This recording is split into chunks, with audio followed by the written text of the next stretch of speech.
Welcome to our final study in our devotional series on the book of Daniel. This is part 2 of our look at the phrase in Daniel chapter 6, the God of Daniel. In our last study, we saw that the God of Daniel has a law, that he's always dealt with man according to his law. He's also a God who deserves our thanks and one who hears our prayers. Let's continue our study as we look at the God of Daniel. And if you'll read in Daniel chapter 6 and verse number 23, listen to the words of the king, or about the king, after Daniel is taken up out of the den of lions. Then was the king exceeding glad for him, and commanded that they should take Daniel up out of the den. So Daniel was taken up out of the den, and no manner of hurt was found upon him. Now underscore these words, because he believed in his God. The God of Daniel, the God whom we serve today, is one who is to be believed. Now, this does not mean simply that we believe that God exists. Obviously we do that, but it's more than that. Notice again the words, he believed in his God. He believed in God. The idea is that he put his trust in God. Daniel was spared from the lions because he trusted in God. Just like the Apostle Paul, as he is being transported to Rome to appear before Caesar, and as he is being transported by ship, they entered a very terrible storm. In fact, for days and days, they could not see anything, and they had no idea where they were. And in Acts 27, the passage tells us that all hope that they would be saved had been lost. But then Paul spoke to those men on board, and he told them there was nothing to fear. Now reading from Acts 27, beginning at verse number 23, listen to the words of Paul. For there stood by me this night the angel of God, whose I am and whom I serve, saying, Fear not, Paul, thou must be brought before Caesar. And lo, God hath given thee all them that sail with thee. Wherefore, sirs, be of good cheer, for I believe God, that it shall be even as it was told me. Because Paul put his trust in God, he knew that God's word concerning these events would be true. The God of Daniel, the God of Paul, the God whom you and I serve today, is one in whom we can put our trust. And this trust affects our behavior. It affected the behavior of Daniel, because even though he knew that the writing, the decree had been made, that there was to be no prayer offered to any god or man except the king, he continued to do the will of God. The same was true in the life of the Apostle Paul, and the same ought to be true in your life and in my life, that our behavior will be affected by the fact that we trust God. Listen to the Apostle Paul again, this time as he writes to Timothy in 2 Timothy chapter 1 and verse number 12. He said, For the which cause I also suffer these things. Nevertheless, I am not ashamed, for I know whom I have believed, and I am persuaded that he is able to keep that which I have committed unto him against that day. Paul said, I know him, I trust him, and it affects the things that I do. The psalmist said in Psalm chapter 9, verse number 10, And they that know thy name will put their trust in thee. For thou, Lord, hast not forsaken them that seek thee.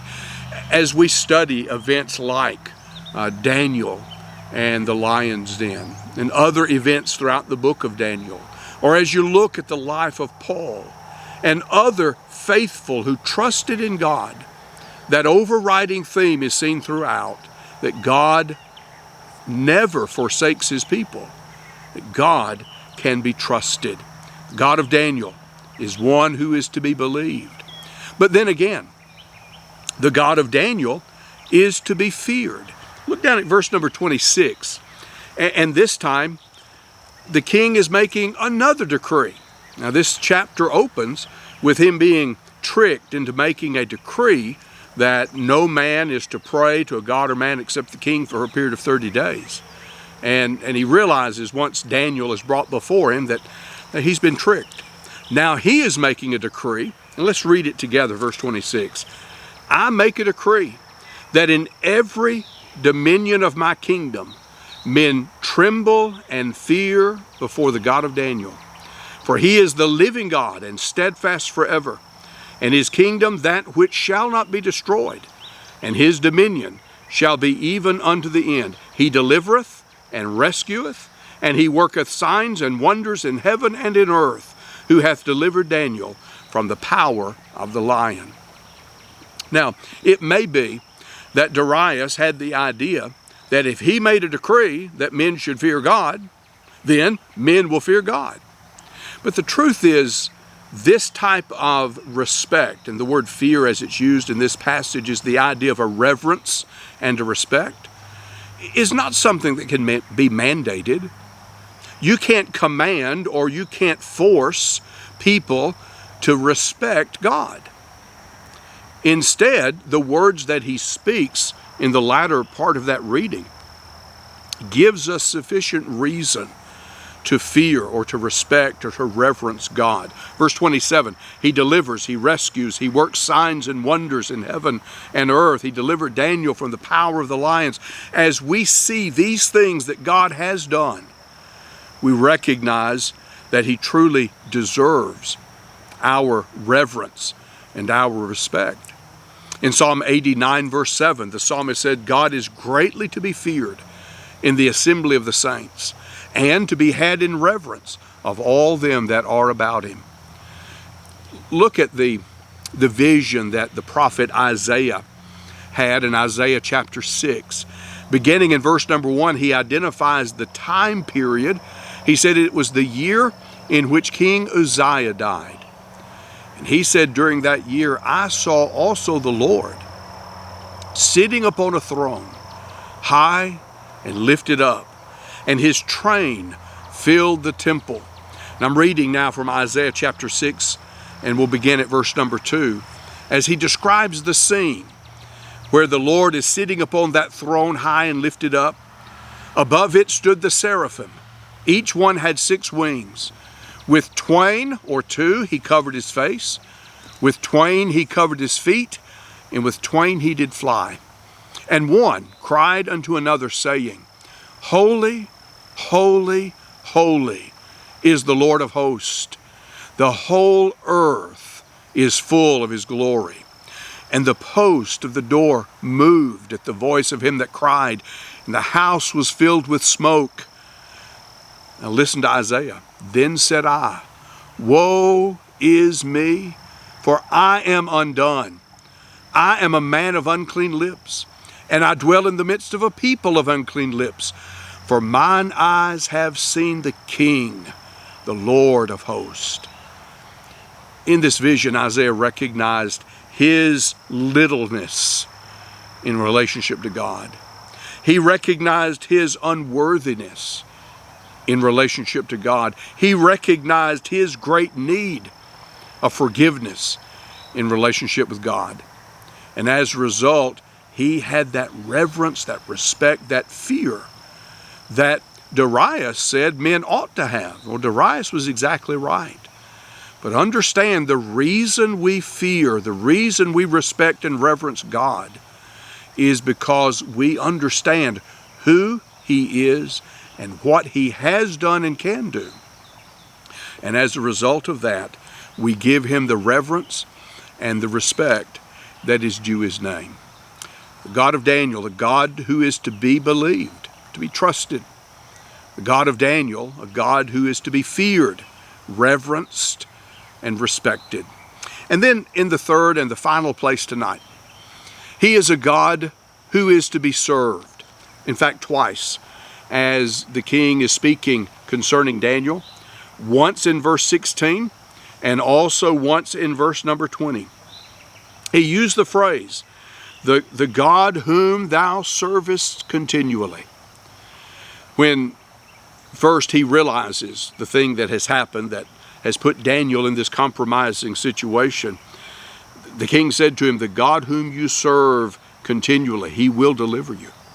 And then the next morning when he comes to the mouth of the den, having spent a sleepless night worrying about Daniel, he comes to the mouth of the den and he cries out, O Daniel, servant of the living God, is thy God, whom thou servest continually, able to deliver thee from the lions? Well, you know he was. You know how Daniel responded. But look at that phrase, the God whom you serve continually. Man is given the opportunity, and really the responsibility, may be the better way to say it. Man is given the responsibility to make a choice concerning serving God. In Matthew chapter 6 and verse 24, Jesus said, no man can serve two masters, for either he will hate the one and hold or love the other, or he will hold to one and despise the other. You cannot serve God and mammon. It is our responsibility to choose to serve God. That's what Daniel did. As he's faced with the choice of following the decree of the king or doing his Lord's will, he chose to serve God. And the king recognized it. In fact, if you'll remember back to the first part of this chapter, these men who sought to get rid of Daniel knew the only opportunity we have to do that is because he faithfully serves his God. And we can use that against him. And in what Jesus says in Matthew 6, we can't serve God a little and serve mammon a little. We can't serve God a little and serve the world a little. We have to make a choice. We can't serve God, and we must choose to serve him. And in Romans chapter 6 and verse 13, the Apostle Paul says, we should not yield our members as instruments of unrighteousness unto sin, but rather we're to yield ourselves to God as those alive from the dead, and your members as instruments of righteousness unto God. We choose, we present ourselves literally. In fact, the passage in Romans 6 is saying we present ourselves as God's servants, as instruments to be used unto righteousness. We make that choice. But then it also must be sincere. It must be from the heart. And this was the problem with what Darius was doing as he was decreeing, you must reverence God. Well, we don't do it because the king said do it. We do it because we recognize God's place, we recognize his character, and we choose to serve him. And when we do so, it comes from the heart. Again, the Apostle Paul in Romans chapter 12, beginning at the first verse of that chapter, he said, I beseech you therefore, brethren, by the mercies of God, that ye present your bodies a living sacrifice, holy, acceptable unto God, which is your reasonable service, and be not conformed to this world, but be ye transformed by the renewing of your mind, that ye may prove what is that good and acceptable and perfect will of God. We, from the heart, offer ourselves as a living sacrifice to God. And just as with the fact that we trust him, it affects our behavior and it affects the things that we do, so it is when we choose to serve God. In Ephesians 6 and verse number 6, the apostle says to those who are servants that they are not to serve as or with eye service as men pleasers, but rather as the servants of God, doing the will of God from the heart. And so whatever it is you do it as if you're serving God. And if you're cleaning the floor, you clean the floor to please God. If you're doing whatever job you're doing, though you may have an employer, you recognize that really I'm doing this as a servant of God. I'm doing this to represent him. By living as he did, Daniel represented the God of heaven in such a way that it had an effect upon the people around him. And there were those who came to believe, as did he, and who came to trust, as did he. the God of heaven. And your life and my life can make that same difference in the lives of others today. Well, that concludes our devotional study in the book of Daniel. I hope it's been helpful to you, and I hope that as you give thought to the various principles we've seen here, it'll make a difference in your life.